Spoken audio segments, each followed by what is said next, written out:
Hello YouTube, this is Crystal and I'm here with my WWE Night of Champions review. Now, I have to say I thought this was a pretty good pay-per-view. I can't think of any really bad spots on the card, so let's get to it. The first match of the night, these guys opened the pay-per-view again, and once again they put on a pretty good match. That would be Dolph Ziggler versus Kofi Kingston for the Intercontinental title.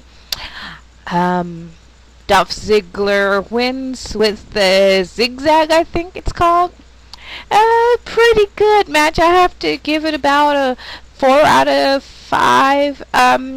Pretty solid wrestling. I don't know what the camera crew was doing. Okay, I don't know why we have to keep seeing Vicky Guerrero and that other girl who's out. I don't watch NXT season 3. Sorry guys, so I don't know who she was. But I don't know why the camera had to keep cutting to her. But so that kind of took away from the match a little bit. But overall, not too bad of a match. I'm sorry, 3 out of 5. The next match was CM Punk versus The Big Show. The Big Show wins with a knockout punch. A pretty short match. I have to give it another 3 out of 5. It was short but pretty solid. And before the match, CM Punk comes out and he cuts a promo about how he loves Chicago and the people have tainted it, so he's kind of done a heel turn against Chicago. Kind of predictable. That was an awesome CM Punk promo. He always knows how to entertain the fans and get them riled up, so can't say I didn't enjoy that. The next match, The Miz versus Daniel Bryan for the United States Championship. Daniel Bryan goes over, wins. On his Twitter a little while ago, Daniel Bryan says thank you to all of the fans who supported him because they make nights like this possible.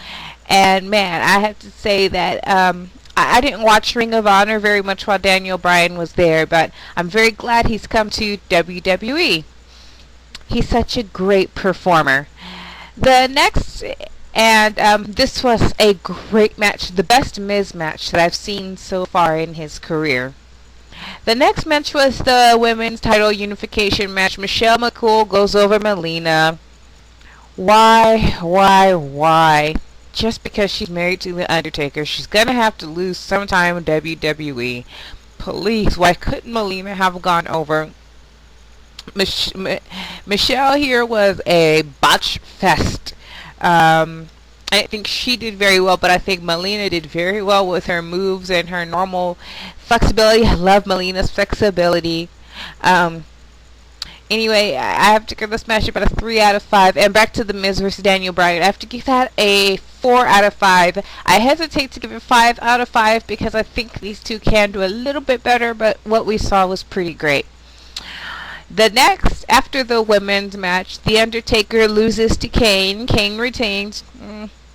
We were expecting that, right? Not a big shock, but actually still a very, very, very good match. I'd have to give it about a 4 out of 5 as well. The next match of the night, the Hart Dynasty... Okay, well, maybe there was a bad spot, but this was kind of just a filler match because they had to have every title on the show, right? And they didn't really announce a match for these guys before the show. What they did was kind of have, there it is, Tag Team Turmoil match. And so pretty much in the end, the Hart Dynasty ends up losing to Cody Rhodes and Drew McIntyre. They look like they can be a pretty solid tag team. But at this point in the pay-per-view, I was in a chat room at wrestling-news.com where you can listen to the Don, Tony, and Kevin Castle show, and I'll put the link down in the description box. I was in the chat room and I said, wait, so the vegan, because they were making fun of Daniel Bryan earlier in the night, and I said, so wait, so the vegan and the guy who gets beat up by his wife, Drew McIntyre, they both have titles at the end of this night? That's kind of odd. But yeah, this was, the tag team match was kind of really a clusterfuck, so I can't, it was there because the title had to be defended, and I give props to WWE for remembering that. At this point in the show, I thought they were going to forget, so.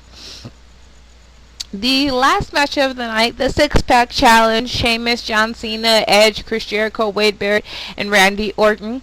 Now, some news sites are reporting that this was Chris Jericho's last appearance, and he was eliminated so quickly in the match that I have to say he'll come back in a couple of months after his band is done with all of their tours and things.